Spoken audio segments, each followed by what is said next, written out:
So this edging that I've devised for the splash knit along, the neon splash knit along, is really, really easy. So what you need to do in the first stitch is you knit with two colors, both strands. You see that? And what that does is it creates two loops that come out of just one loop. And then the rest of the row is knitted in the color that you're supposed to be knitting in. So in this case, it's in my pink. And I'm just going to show you how I would do it on the reverse, because that's where the magic happens.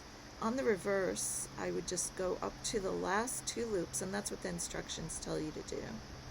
And I have two loops on the needle, and what I do is I knit them in the following order. I knit the unworked color first, take it off the needle and then tug it, and then I knit the working color.